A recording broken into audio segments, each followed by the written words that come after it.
Hello friends, this is Shani Sharma and today we are going to discuss about English pedagogy. The topic of there is principles of English language. तो English language के कुछ principles पढ़ेंगे हम आज, या भाषा सीखने के प्रिंसिपल कह सकते हैं। पहली बात तो ये भाषा या कुछ भी सीखने के लिए ये प्रिंसिपल आपको इंग्लिश लैंग्वेज पेडागोजी में काम आएंगे, हिंदी में भी काम आएंगे, सीटेट के एग्ज़ाम में, अदर किसी स्टेट के एग्ज़ाम में, और इवन आपकी रियल लाइफ में भी ये काफ़ी हेल्प करेंगे। तो चलिए स्टार्ट करते हैं। सबसे पहला प्रिंसिपल है प्रिंसिपल ऑफ मोटिवेशन, यानी कि अभिप्रेरणा का सिद्धांत। अभिप्रेरणा का सिद्धांत है it is a prerequisite to learn a language, यानी भाषा सीखने की अनिवार्यता की यह क्या है, पहली शर्त है। आप सोच रहे हैं आपको इंग्लिश सीखनी है या कोई भी भाषा सीखनी है, इंग्लिश नहीं, और यदि आप मोटिवेटेड नहीं हैं, आप अंदर से मोटिवेटेड नहीं हैं, आप बहाने बना रहे हैं कि मेरी उम्र हो चुकी है, मैं अब नहीं सीख सकती, या फिर मैंने सारी अपनी पढ़ाई तो हिंदी में की है, इंग्लिश कैसे सीख सकती हूँ मैं, या कोई और भाषा कैसे सीख सकती हूँ, तो ये सब क्या है, बहाने हैं। तो इन सब के लिए क्या, मोटिवेट होना बहुत ज़रूरी है। तो मोटिवेशन पहली शर्त है। यदि आप मोटिवेटेड होंगे तो आप वो काम कर लेंगे, आप भाषा सीख लेंगे। ठीक है।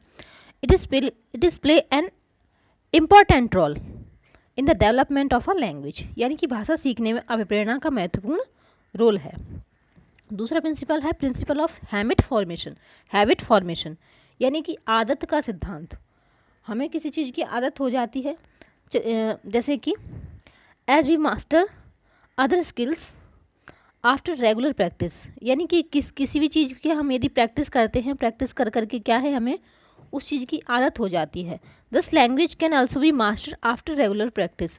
तो आप किसी लैंग्वेज की भी, मान लीजिए आप इंग्लिश बोलने की बार बार प्रैक्टिस करेंगे तो आप उसमें भी मास्टर हो जाएंगे। तो ये क्या है, आदत का, यानी ये आपको आदत पड़ गई है। आप घर में कोई काम करते हैं, मम्मी पापा को कुछ बोलना होता है या कोई भी काम करना होता है, तो आपको पता है कि कैसे करना है, क्योंकि उसकी आपको पहले से आदत पड़ी हुई है। In mother tongue habits are form unconsciously, और मदर टंग में क्या है, आपको आदत अनकॉन्शियसली, यानी कि आपको पता ही नहीं चलता है कब आपको आदत हो गई, क्योंकि मदर टंग आपको बचपन से ही आप उस माहौल में रह रहे हैं, उसकी आदत पड़ी हुई है। ठीक है।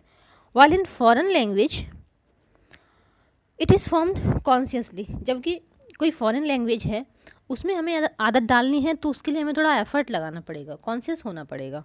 ठीक है। नेक्स्ट है प्रिंसिपल ऑफ इमिटेशन यानी कि अनुकरण का सिद्धांत। तो अनुकरण का सिद्धांत, a child imitates her teacher very much. तो जो बच्चा है वो टीचर की नकल ही तो करता है। दस the teacher must become a good model of for the children.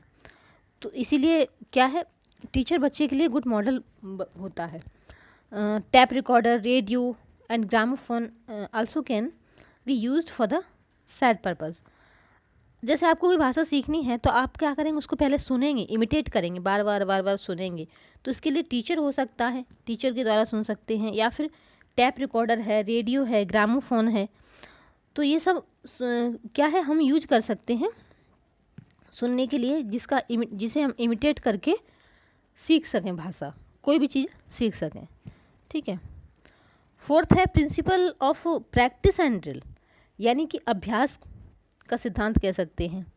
It is sad that practice makes a man perfect. तो ऐसा कहा जाता है कि practice makes a man perfect, ये पुरुष प्रधान समाज में कहा गया होगा, लेकिन प्रैक्टिस करने से सिर्फ पुरुष ही नहीं बल्कि महिलाएं भी क्या परफेक्ट बन सकती हैं। सो दूसरा है a mention above language is a habit forming process and habit comes from practice. तो ये प्रैक्टिस और ड्रिल का जो सिद्धांत है वो हैबिट फॉर्मेशन के लिए है, और हैबिट किससे आती है, प्रैक्टिस से आती है। Repetition of things at proper interval should be done. बार बार चीज़ों का रिपीटिशन क्या है, प्रॉपर इंटरवल, कहाँ किस तरह से बोलना है, ये सब क्या है, प्रैक्टिस से ही आता है। कहाँ आपको पॉज लेना है, कहाँ क्वेश्चन मार्क लगाना है, नहीं, यदि इन चीज़ का पता ना हो तो बस ऐसे ही बोलते चले जा रहे हैं, पता नहीं चलता है, समझने में नहीं आता है। तो इसलिए ये होता किससे है, बार बार प्रैक्टिस करने से। 5 नंबर है प्रिंसिपल ऑफ ओरल अप्रोच, यानी कि मौखिक अभिव्यक्ति का सिद्धांत। It is the quickest way of learning, speech motivates the learners to learn. मौखिक अभिव्यक्ति क्या है, सीखने का सबसे जल्दी कह सकते हैं सिद्धांत है। इससे क्या है, आप बहुत जल्दी सीखते हैं। आप पढ़ोगे, सुनोगे, लेकिन यदि आप बोलोगे तो आप जल्दी सीखोगे। Introduction of lesson should begin with speech lesson because speech is vital in language learning. Speech must precede reading and writing. Teacher यदि पहले स्पीच देता है, यानी कि पहले बोल के समझाता है चैप्टर को, तो वो जल्दी समझ में आती हैं चीज़ें। फिर बाद में हम पढ़ते हैं, या मतलब कहा जाए तो कि स्पीच क्या है, लिखने और पढ़ने से पहले की प्रोसेस है। ठीक है।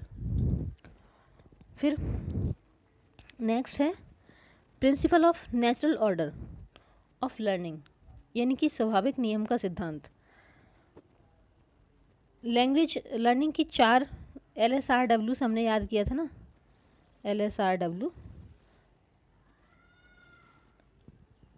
तो ये क्या है, एक सीक्वेंस में होती हैं,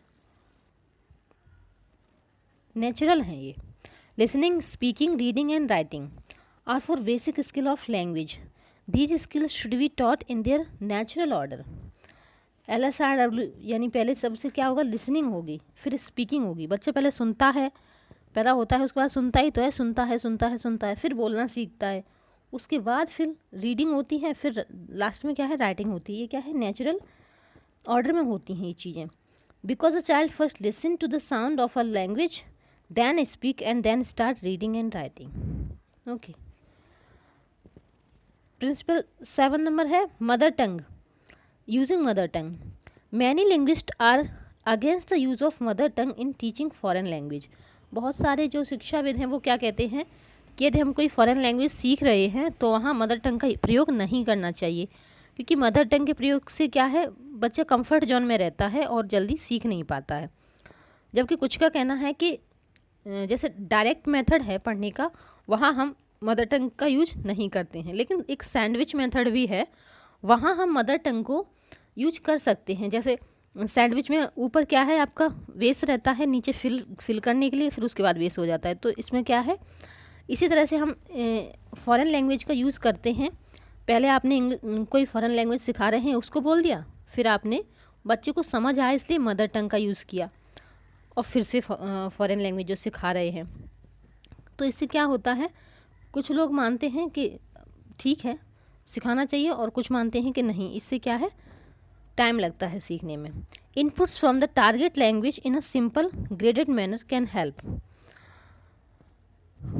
या दूसरा तरीका ये भी है मदर टंग का यूज का, कि आप साधारण से तरीके में, जैसे बच्चे को छोटी छोटी चीज़ों के द्वारा इनपुट देना सिखाएं मदर टंग में, और उन्हें साथ में ही जो लैंग्वेज आप सिखा रहे हैं उसका भी प्रयोग करें। In general the use of mother tongue can facilitate the acquisition of foreign language.